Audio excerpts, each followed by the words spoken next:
about to start talking about quinoa. Quinoa is not quite a grain. We're going to talk a little bit more about it, what it is, but the classification of it, what it technically is actually really irrelevant to this entire discussion. That's why I'm not really going to get into it so much. Technically, it's a grass, it's a seed, it's not a grain per se, but that's not really going to have so much impact on the halakha. I wanted to really cut to the chase and get to the kidney. I can tell you bottom line, psak halakha, at least for... make it easy. Yeah, I know. I can tell you bottom line halakha for this shul. For those that don't attend this shul, you'll have to speak to your own Rav. Now, the Karabkin's psak is that one must find quinoa that is certified by a kashrus organization, and then that quinoa needs to be visually checked. We'll talk soon about how to do a visual check. We'll have a little bit of a demonstration. But that's Rabbi Karabkin's psak halacha. That's the psak for the bayit. And other rabbanim in the community might say different things. So it's important to consult your Rav. I'm not in we're not in the business tonight of coming to a psak halacha. We'll talk about the various issues involved. I want to cut to the chase. First, I'll talk about kitnios. But before that, just a little bit of background is that when we're talking about the basics of chametz and matzah, the rule is that the 5 grains, right, the 5 grains that are wheat, barley, rye, oats, and spelt. Oats is something that some have taken issue with, but the assumption is that oats is up there. That those are the 5 grains that can become chametz. Nothing else, lahalacha, nothing else can become chametz at all. Right. It happens to be those 5 grains are also the only grains that you're allowed to use to make matzah, with which you can fulfill your requirement to eat matzah. So, on Pesach we're kind of in a very volatile situation. We're playing a dangerous game. There are things that you have to use, and you have to use them carefully. That's the basic rule. Anything else, any other food product, is not included within the category of chametz. It cannot become chametz. Nothing else ferments in the way that we require for something to have that status. But now we have this category called kitnios. Kitnios are not chametz, right? They don't ferment. If you get them wet, all they do is they rot. So before we actually get into what we do with kitnios, I want to talk about how kitnios is different from chametz. We want to know the implications of kitnios before we actually get into defining what it is, why it's defined, how it is. So kitnios is not exactly like chametz. You know that we don't eat it. If you're an Ashkenaz Jew, we don't eat kitnios. But the implications of kitnios are different from the rest of chametz. So going through the sources. Kitnios render your dishes. So it won't. The general assumption, if we're going to deal with the absorptions, let's say in one's kli, in one's. What I'm asking is if I have a house Pesach a week before Pesach, I can eat kitnios on my Pesach plates or not? So the halakha, we would assume that if you wait 24 hours, everything is fine. Then you don't need a kasher or anything at all. You can do it like tefillah. Yeah. Use your dishes like tefillah. Why not? Because it's not. I'm not sure about that. I know that some would tell before Pesach. Meaning before Pesach, I have a Pesach pot. I've used it. Kasher for Pesach a week before Pesach. Then I use it for kitnios. Can I use it and for then I wait 24 hours and then use it for the rest of Pesach however I want. That would probably, I think that would be okay. I'm not entirely sure about that. But in general, if it's certainly b'diavad, if we're dealing with after the fact, I'm invited to somebody's house, they're Sephardi, and they're not going to make kitnios for me. They know I'm an Ashkenaz Jew, but their kelim, all of their pots and pans are ones that have used kitnios. So some would tell you, you should try not to go to that person's house for a meal. But others would say, no, it's not an issue at all. That I'm dealing with the absorptions of the kelim, and it's not a concern by kitnios. There's a lot of other... expect them to wait 24 hours for you. Right. I don't think those that would allow you to go would not expect you to tell them, don't cook anything for 24 hours and then you can make my dinner. I don't think that's something we would require. Okay. So, first of all, the first source, the Trumas Hadeshen, he tells us a number of limitations about kitnios. So first he's asked the question, She'ela, Tevua shel mine kitnis, if I have a grain that is I shouldn't translate it as grain, but a greenish kind of thing that is qualified as kitnios, She'ena mechameshes haminim shenafal alei amayim. It's not really one of the 5 types of grain, but water falls on it. V'karov levadei hu shenischanza. And had it been grain, it certainly would have fermented. It would have turned into chametz. Right? So if I'm in this mode that I'm pretending kitnios is chametz, and it gets wet, in the sense that if it was grain, it would have turned to chametz. So shari lahashos bepesach ulav. Am I allowed to keep that in my house or not? So the Trumas Hadeshin says, Teshuvah, the answer is, Yered Deshari, I think it's fine. Another one of the great sages also gave me that same answer, and he gave the following reason. Since there's a large group of authorities that are going to allow you even to eat these things, they're called Svardim. Right? And that's totally fine. So we're gonna have this crazy double standard in the world that they can eat it and we can't even keep it in our homes? Can't be. So he says, I'm not worried that we're going to get into the concerns of kitnios. This is one of them. I'm not worried that somebody's going to see you keeping corn in your house, let's say. Let's use rice. That's a classic example of kitnios. I'm not going to worry that if somebody sees rice in your house, they're going to think, oh, you're allowed to keep chametz in your house. We're not going to worry about people making that mistake. Oh, and I'm not going to be worried that alternatively, that if you keep a big bag of rice in your house, that there is some grain, that there is some chametz, actual chametz in there. That's another concern, possibly by kitnios. All of the concerns, when we treat kitnios as if it was chametz, that's only with regards to the prohibition of eating this food. But not to keep it around. I also think I think you're allowed to even get benefit from this food on Pesach as well, meaning non-eating benefit. Let's say I want to light a flame with let's say a kitnios oil. So he would say that that's fine. I know in my family we had before we found out that there was kosher Pesach dog food that was on the market. Dog food. My mother had dogs, and she used to give them just food from the house, and it gave them horrible stomach problems. So one year we realized we can give them rice, and that'll be fine. It'll bind things nicely. They won't cause the same kind of stomach problems, and that's what we did, and it's totally fine. You're allowed to get benefit from kitnios. So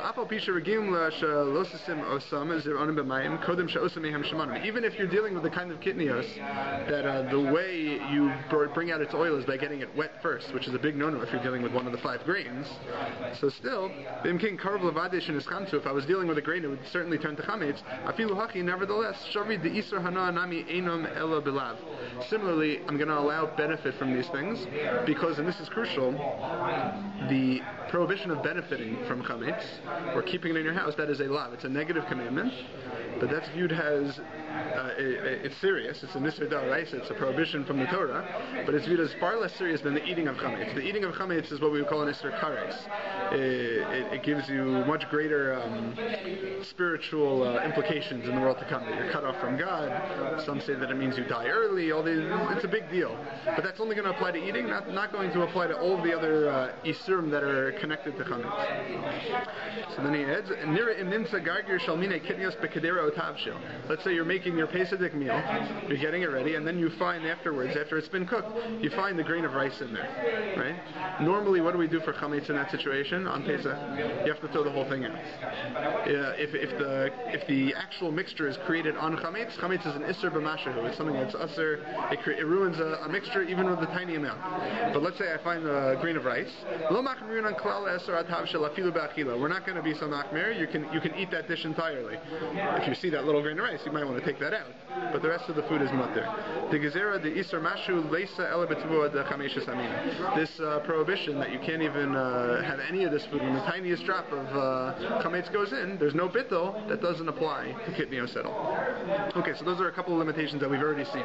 Kitnios is not treated like chametz entirely. I'm allowed to own it. I'm allowed to keep it around. I'm allowed to get benefit from it. And if it falls into a mixture of mine, it's not a concern. You could even, the Mishnah Berurah says, as long as you have 51% non-kitnios, it's okay. I mean, we don't want to do this l'chachila. We don't want to, we're not going to let you make a dish and say, I'll just put, 49% of rice and that's fine. We don't do these things l'chachila, but after the fact, something happened, something fell in, as long as you have a rove, as long as you have a majority of non-kitnios ingredients, the Mishnah Berurah would say it's fine. Okay. So those are three major limitations. The next one comes from the Chai Adam, the next source. He says, Mutter l'tchon v'la'afosa ke'in matzos v'la'achla. You could, technically speaking, right? What are we doing? We're taking these kidneos, rice, we're treating with the same stringency as chametz with regards to a number of things. So he says, I have an idea. Take rice, make rice matzah, grind it up, and within 18 minutes, go through the whole process, finish making your quarter. And he said, that's fine. Because let's say I treat it like grain, right? Let's say I'm supposed to treat it, that's our chumrah. We treat it like one of the 5 species of grain. If this was the 5 species of grain, this would be a perfectly kosher matzah now. So in the same way, if I do that out of rice, I'd be fine. I don't know anybody that actually does this. So you would need matzah baking is a whole big operation in today's world, and nobody's going to do that with rice because it's something that we typically don't eat in the first place. But okay. And then he says, and if a person's in a very tight situation, they don't have what to eat, so then you're allowed to have kitnios, you're allowed to have other things. But nevertheless, to whatever extent you could keep yourself away from the following 3 kitnios items: rice, millet, and ratzka is the Yiddish for buckwheat. Okay, yizahar mehem. Try to stay away from those. You could have the other things. You could have, let's say, corn, whatever other things you imagine that we typically treat as kitnios. He says, kihim domin yoser lachameshes minim, because those are more similar to the other 5 grains. We're going to see the concerns that exist, that the reason for kitnios was actually instituted in the first place. Some food items have only some of the qualities. Some have some of the other qualities. Some of them hit almost all of them. So these 3, if you're dealing with rice, millet, and buckwheat, those are very similar to the 5 grains, and because of that, these are like super kitnios. These are the ones that we're going to be particularly careful about. Those are the ones that you should try to stay away from, even in a shas hadachah. Okay, so we got another 2 heterim here. You can prepare them like you prepare the 5 grains. Right? You can make a matzah, so to speak, out of them. You could cook it within 18 minutes. And number 5 is that if there's a great need, you're allowed to do so. If you have you're living in a world where there's where there's unfortunately a famine, certain food is hard to come by. The Mishnah Berurah says if I'm dealing with somebody who is sick, even they're not in any mortal danger, and for whatever reason they need to eat something that involves kitnios, and the Mishnah Berurah says also then it's fine. Except for those 3. So I think if you're dealing with he says I want you to avoid those if you can.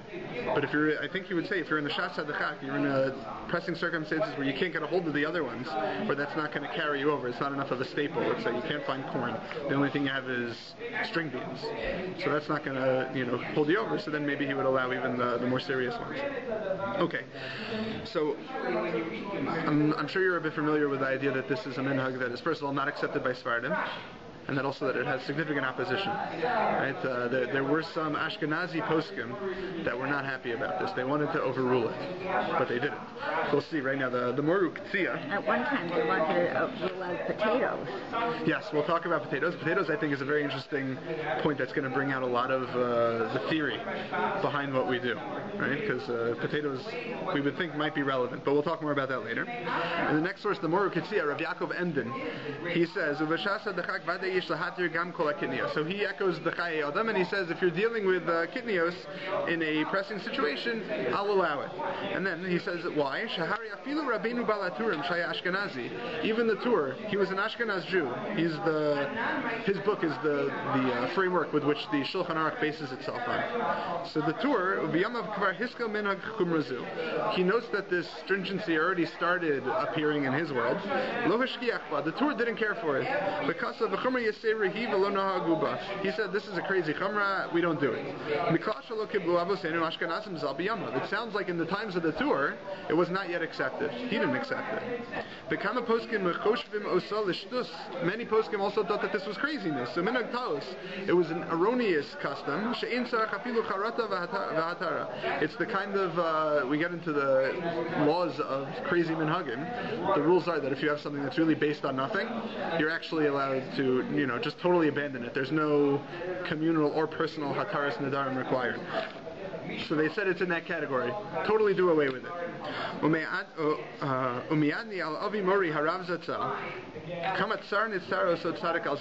My father, the Moru Katsiya says, his father was the Chacham Tzvi of Betzal Ashkenazi. He was a very important posek in his own right as well. He says, I remember when my father would tell me he would tell me how much pain this chumrah caused him. Every single Pesach, when it would come around, he would yell out, if I had the strength to do so, I get rid of this crazy minhag. This is early 1700s. So he says, if it was up to me, if I had the kawak, the Chacham Tzvi says, to get rid of this kitnios minhag, I would have gotten rid of it. Because more than just the fact that I don't like it, this is an important point.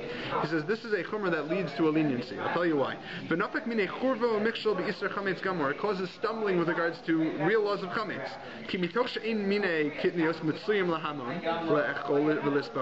Since you don't have availability of kitnios in these communities, they don't eat them. They're not supposed to. So then they figure, what am I going to eat? They have to bake many, many matzos.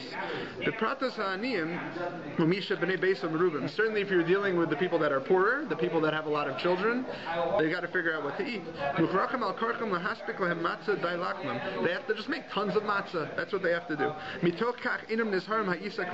But when you have to make such a large production, very often they're not going to make it in the way that they're supposed to. They end up making large quantities that they end up having to leave around without being manipulated for a long time. It's going to cause people to eat chametz. It's even worse. It's not just I don't like this, that I want to eat rice. It's if you don't let me eat rice, he's saying you're causing people to have to make tons of matzah, and then if they have to make tons of matzah, they're going to make more mistakes. I don't know if that concern is relevant in our day. Well, if you make it yourself, if you make it yourself, it for sure is. But if we live in a world with machinery and tremendous mass production of matzah, so I don't know if that concern is there. Last year in Israel, very nice. We had our whole a large crowd, and they were saying, "Hurry, hurry, hurry!" They're really moving. They have crazy foolproof systems now. Really, whether you're dealing with the hand matzahs or the machine matzahs, it's very they do a great job. Okay. So then he says, "Gama matzahs omdim lahem beyoker." Matzah's expensive. People can't afford all of that. The kitnios in some bezul b'li torach v'heter. Kitnios are available. They're cheap, and there's plenty of them. And now you have ultimately people that are not fulfilling Simchas Yom Tov because of a minhag that I don't think has substantial grounds to be based on. Fortunate would be a tzaddik who is to grasp this way, to give somebody that has the guts to give the food to the many. It's a paraphrase of Al Naharos Bavel, to dash it on the rock, to totally do away with this minhag of kitnios. So now I say with certainty, anybody that would come and get rid of this minhag, or similar horrible minhagim, let my portion be with them. I'm on their team if they want to step up and do it. All my days, I've looked. Avi Mori Hatzadik. I said, when am I going to be able to make known the opinion of my own father, the Chacham Tzvi, to get rid of the yoke of this horrible chumrah that the tzibur, the community, can't possibly withstand. So if they couldn't do it in 1700s, there's no way they're going to do it in the 21st century. So right, he hates it. He clearly does not like this chumrah. But did he get rid of it? No. He said, I wish I had the guts to do it. I wish I had the ability to do it, whatever guts or ability, whatever it might be. But he couldn't. It was something that was so much entrenched. If he couldn't do it, I can't imagine somebody in our world would be able to. There have been people in Israel nowadays that want to suggest, not really on the grounds of doing away with the minhag entirely, but more on the dynamics of Ashkenazim moving into a land of Israel where Sephardi customs are okay. So that's the background about kitnios. Kitnios, before we get into what it is, what's the reasons why it was decreed. So it's a minhag that certainly had people that protested it, and it's important to keep in mind it's not equated with chametz entirely. There's a lot of heterim that we're going to have with kitnios that we don't have with chametz. Okay, so now what is the rationale behind kitnios? Why do we have it? We mentioned a few of them in passing earlier.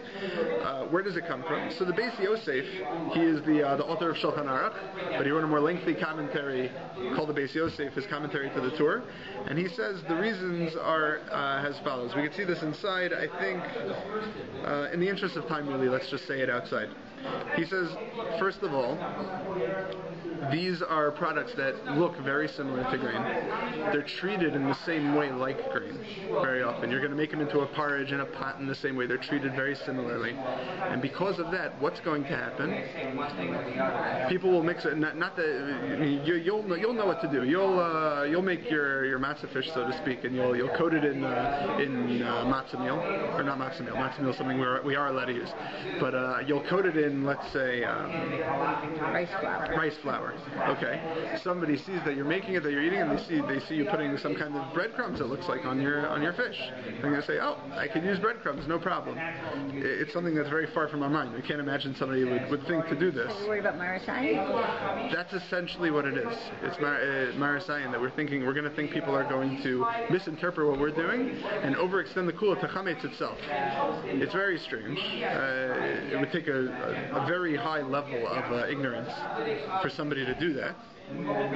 But it exists. There are stories that if you look in the sources of where this happened, and it caused the motivation more towards making this chumrah, that anything that could be used, that is used in a similar way to the grain, to the 5 grains, that has similar consistency, similar quality, it's prepared in the same way. Certainly if it's something that you make into bread, right? There's rice bread. So certainly that's something that would be within the realm of QUINOA. So that's problem number 1.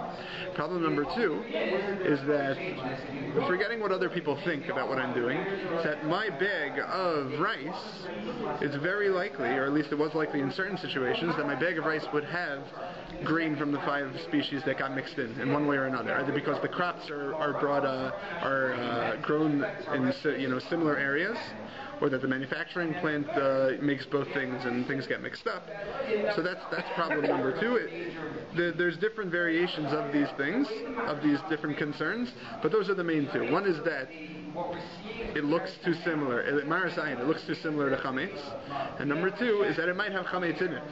You're not sure, and we have to be careful. We have to, instead of letting you just check, which is what Sfardim would tell you to do, say we're not letting you use this stuff at all. Better safe than sorry.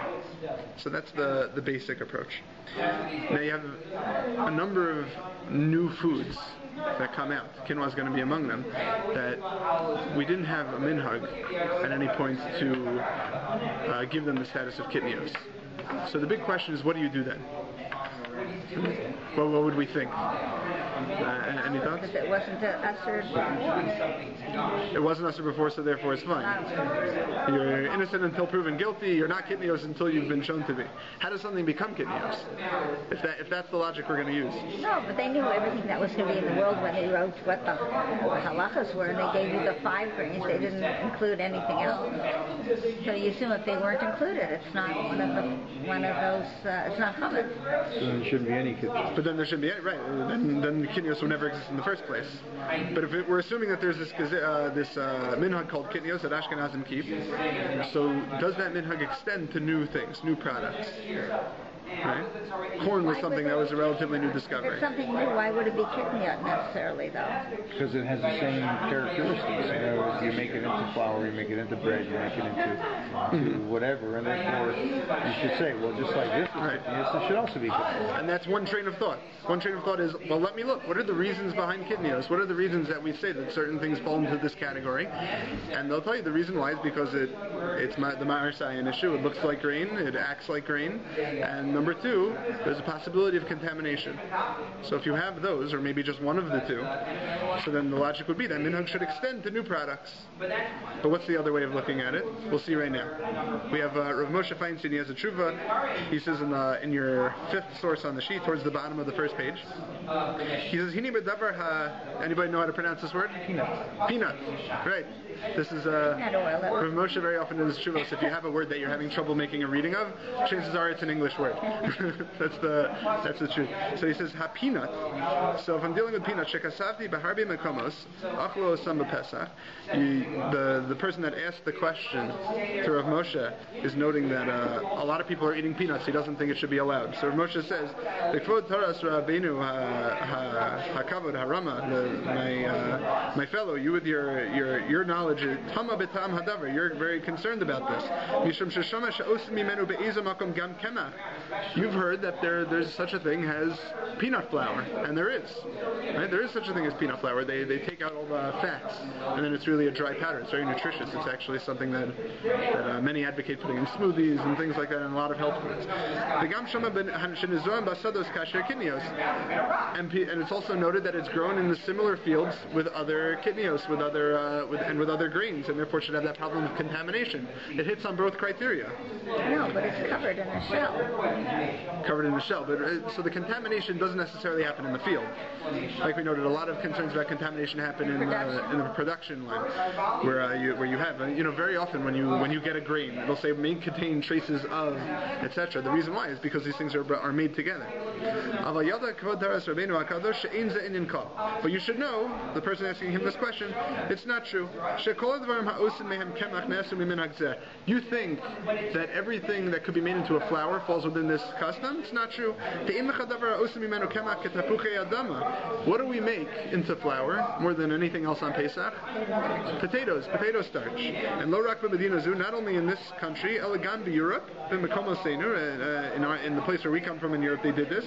In the earlier generations also. Nobody ever thought to forbid potato starch. And now concerning your other concern, that there's going to be grains that get mixed in, contamination. It's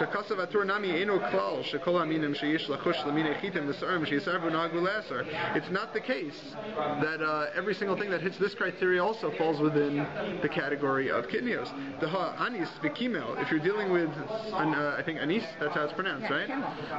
Kimmel is a different word. Kimmel's caraway. Kimmel's caraway, right?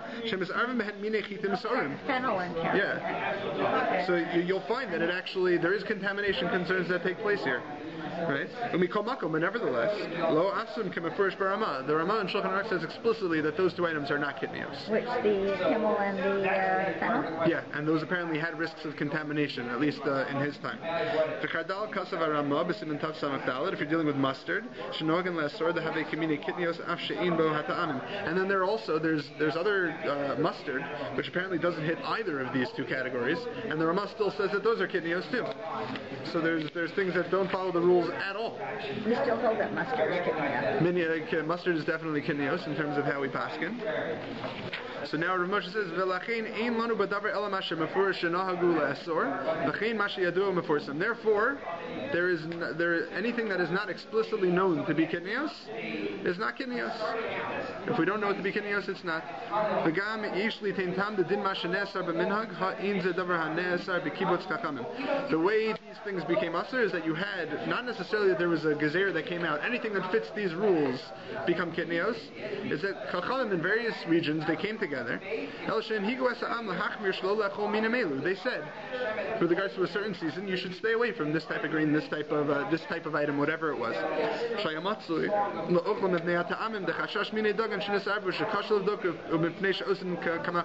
They saw, for whatever reason, in their particular context, they saw there's concerns about contamination. They saw that this could be made into a flour, and the rest of it we don't need to do inside. But basically, Rav Moshe says, when you're dealing with an item that has not been dealt with yet, and there's no minhag that is known to treat this as kidneos, it's not kidneos. Because the way minhagim work is that those that exist, and other ones can develop over time for whatever reason.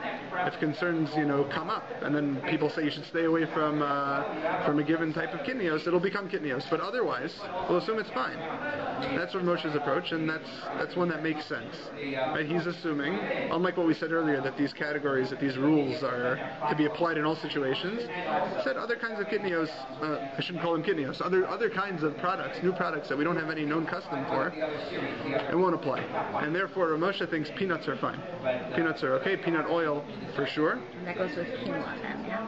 So that'll apply to quinoa too. Quinoa is a new grain, as we'll see in the next source in a minute. But let me ask you just real quick. Does anybody here eat peanuts on Pesach? We used to eat peanut oil. Peanut We oil? used to be able to buy peanut oil. Okay, you were able to find it in earlier days? In Toronto. Toronto. With an OU on it. With an OU. Okay. And it was the Moshe's. We used to eat it years ago, and then the rule changed. With plant juice peanut oil. So peanuts used to be the quinoa of the past. That's right. And then all of a sudden it disappeared. Huh? So Now you can't eat peanuts, then it's considered. So, if I would ask Rav Moshe says when minhagim develop, those are the ones that stick. For whatever reason they come about. I'm not going to invent new minhagim. I mean, minhagim have to come up somehow, right? That's how every minhag gets invented at some point. That's how it starts. So now if I was to ask Rav Moshe, I live in a world where no one's eating peanuts. For whatever reason. People thought that you should apply the rules or not, whatever it may be. If I was to ask Rav Moshe, can I eat peanuts nowadays? I'm not sure he would say yes. Because maybe the minhag shouldn't have appeared in the first place. And that's what Rav Moshe was saying. But once it appears, once it happens, once it catches on for whatever reason, you'd say it'd be a problem. I remember that a lot of Europeans would eat garlic on Pesach because it was grown near the farms where other wheat might have been grown and they didn't eat garlic. But when it comes to North America, then there's a question of what happens if I come to a new place with different minhagim. So that's a can of worms we're not going to open right now. But yeah, for the most part, if you just go and settle in a place and you make yourself a part of that community, you do take on their minhagim. That's the short of it. Okay. But now, let's say I'm dealing with the other standard, right? Peanuts became usher for a reason. Why do you think that might be? Why did kashrus organizations stop giving certification to peanuts? Any ideas? Don't ask me that question. Because some Rav said no, and people followed. Okay, but why would that Rav say no? Just, I feel like being from. Yeah, 100%. So I don't think it boils down to that. I think very rarely it's not the sign of a true posik, somebody that should be respected if he can't give you a rationale for why he thinks what he's doing, is correct. And nobody ever just says, I'm doing this because I want to be from. I want to show people how strict I can be. Right? They're coming from somewhere. And we talked about it. What's the other approach to kitnios? to be ground up and look like flour. Right, that if it hits the criteria, then it is something that can generalize to other to other foods, new products that we haven't seen or that we haven't dealt with yet. And then the person So what's the criteria? The criteria is that it's packaged together with other products? So the criteria would be like what the Beit Yosef says, that there's concerns of contamination on the one hand, and that second of all, that there's a Marasayan concern, that it looks and it's treated in many ways like a flour, like one of the grains. Yeah, but what they're not taking into consideration is that in today's world, where you have, let's say, a quinoa product which is marked vegan, right, where there are serious issues of contamination and lawsuits if once they put the vegan stamp on it and they say this does not contain any wheat or any grains. Why does vegan require no wheat though? What? If I'm a vegan and I know that there's wheat in my celiac. And it says it's oh right, because they want to make sure that it's gluten free. Let's say right. And if they put their stamp on it, then I don't even understand where you have to check it, because the lawsuits that they would be subject to if a celiac ate it and then got sick would cause them to be much more fussy than any frum Jew could be by checking it. So in his kitchen. Something we mentioned earlier is that there is by chametz there's something called a nisur mashahu, somewhere it's even the tiniest amount. Same thing with the issues of allergies. Allergies are very serious. Certainly an nisur mashahu. But there is at the same time, mashahu is really anything. Right. With regards to allergies, there is a threshold. Health departments do say there's a tolerance even for certain parts per, I don't know, they say parts per million. They have some standard that can be very, very minuscule, but at the same time it qualifies as a mashahu. I know for a fact that there are certain products where the ingredients will say dairy, but the kashrus agency will say it's part. Yeah. And the reason for it is that they put what's called an allergy pack into the actual product, so that so that they can actually put a warning on it to say that this may contain dairy, so that it gets them out of a lawsuit in case somebody actually gets sick. Right? So they actually put something in that has a very low concentration of dairy. I feel like that's a bad marketing strategy. You want this to be able to say, don't most people want to say, look, you could have this even if you're lactose intolerant. Meaning if it for sure has it in there. Yeah. But it's not enough to render the product milkish, right? I've seen things where it's the opposite. I've seen things that are advertised as dairy-free from an allergy perspective, but the kashrus organization calls it milk for whatever reason. That's because of the equipment. Very often it's because of the equipment. I think it's almost always the case. Or whatever. The particles in the air, I don't know if that causes any issues, but usually it's because of the equipment, and they don't make distinctions between dairy equipment and dairy itself, so they just call it dairy. But but you could even with a vegan stamp or gluten-free stamp, it could be in there, and certainly these companies are very careful about it. But I don't know necessarily if we can just go with whatever they say in that regard, because we do hold that chametz would be an eser mashu. Right? So the first thing you have is, and this was a big deal when it first came out, when quinoa was first discovered. Just a little background as to what quinoa is. You have the star K. Rabbi Tzvi Rosen says said it was okay. They said it was fine, right? Let's say the way he introduces it: tired of potatoes for Pesach? Try quinoa, a sesame seed-sized kernel, first brought to the United States from Chile 19 years ago, according to Rebecca Theurer-Wood. Quinoa has been cultivated in the Andes Mountains for thousands of years, going 3 to 6 feet tall despite high altitudes, intense heat, freezing temperatures, and as little as 4 inches of annual rainfall. So it's a very resilient crop, and that's why it's something that they use as their staple in Peru and Chile. Peru and Bolivia maintain seed banks with 1,800 types of quinoa. Quinoa was first grown outside of South America 15 years ago, says Wood.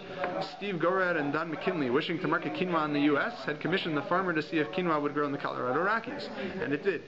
Seeds range in color from pink and orange to blue, black, purple, and red. However, once their natural saponin coating is washed off, the seeds are pale yellow. Okay, so quinoa, the Star K thinks is fine, right? There's certain policy about what you can have, what you can't have. If anybody just wants to see quinoa, just to pass it around. That can also be ground to flour. It can be ground into a flour, right? So quinoa can be made into bread. It can be ground into a flour. Chances of contamination, we'll see, are very significant. So it can't be contaminated? It can be contaminated with the 5 grains. We're gonna see in How do you check that? Well, you have a problem. Well, if you buy a box that has a hechsher on it, that's where you can check. We'll talk about the hechsher in a minute. But so if I was to ask you, according to the approach that the minhagim can be adapted to new products, what would we say about quinoa? Probably not. It hits every single item on the criteria. It looks very similar. It's treated in a similar way.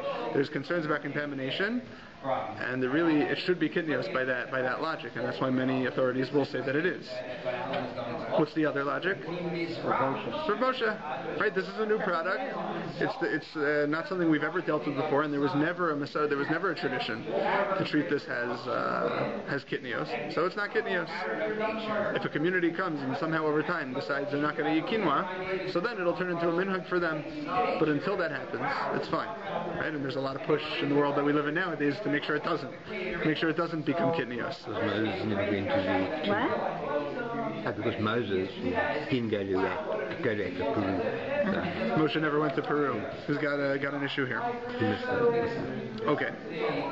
He was starting probably a kidney too. I don't understand why somebody would say that quinoa is kitnios and not say that potato flour is kitnios. That's one of the big questions. I want to get to that after we finish a few other. Understand it. Unless it became a tzorach gadol, or they couldn't get any other food. We can only have potatoes in Poland. Right. And therefore, it was a requirement. They said Okay, so we'll leave potatoes alone, which is probably that's definitely a big part of it. Right? We'll see. I want to get to potatoes. I feel like that's going to be the big difference maker. That's going to flesh out a lot of the differences soon.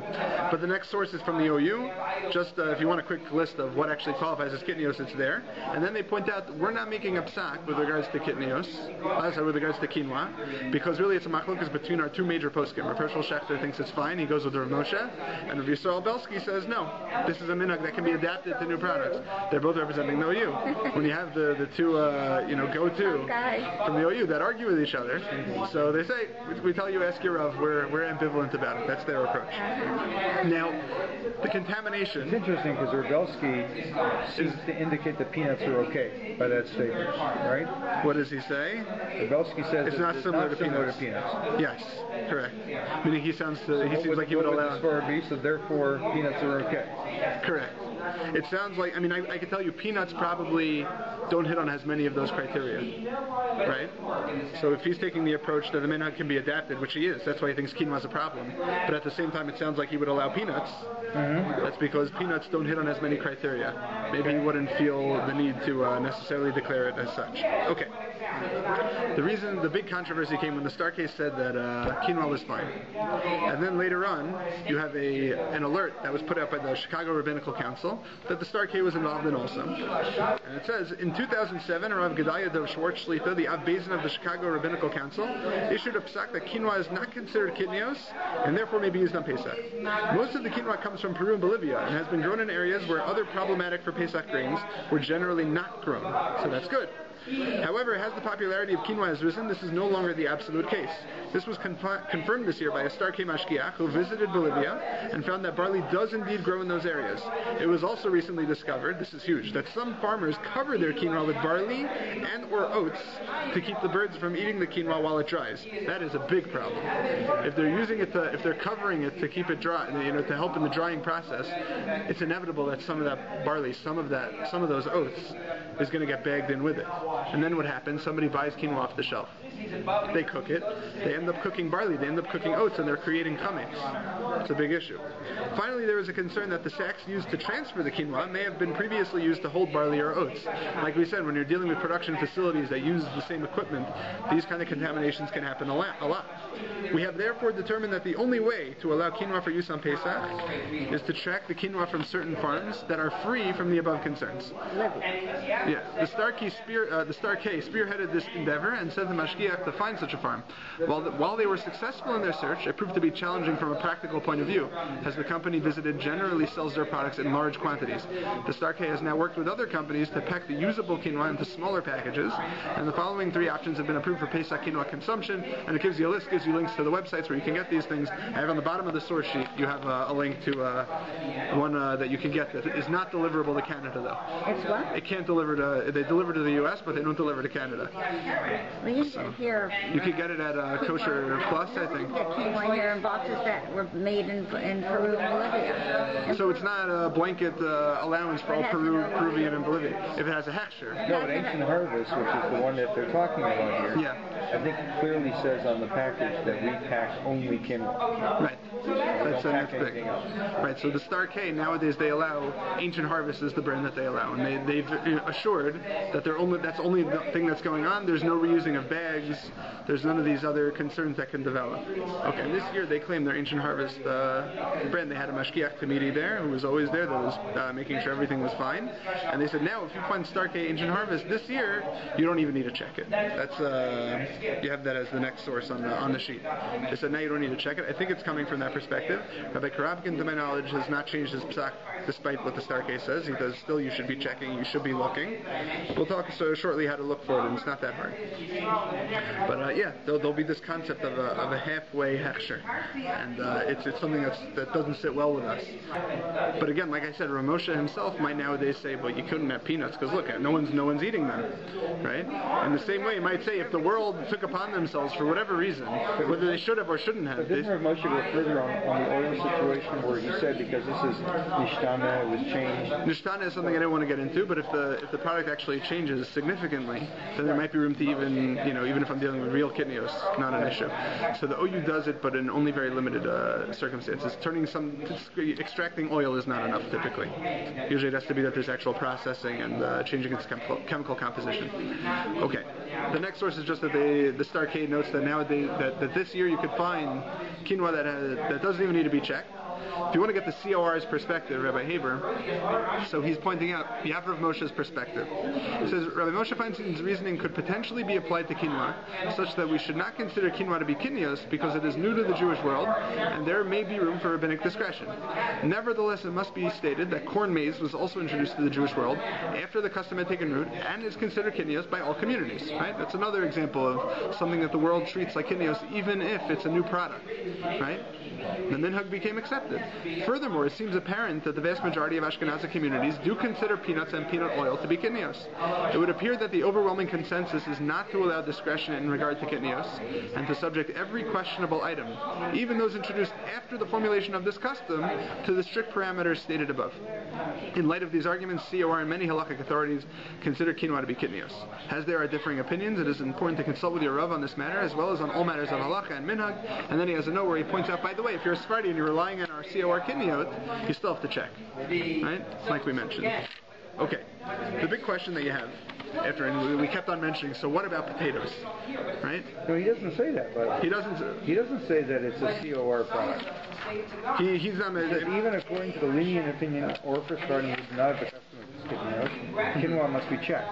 Yes. He's not saying COR quinoa. Oh, true. Right. Because I don't think there is any COR quinoa. No, that's what the symbol is on the bottom right here. No, but it's not for quinoa. That's their quinoa symbol, which goes on their oil. They're putting it on quinoa this year. Are they? They did it last year also. Yeah. Really? Uh-huh. You were able to get it at Kosher Plus, I heard. You could get COR quinoa. Really? Quinoa. Yes. Okay. So they still said you have to check it. Coke as well. What? Yeah. Coca-Cola is a big deal because they use corn syrup typically, right?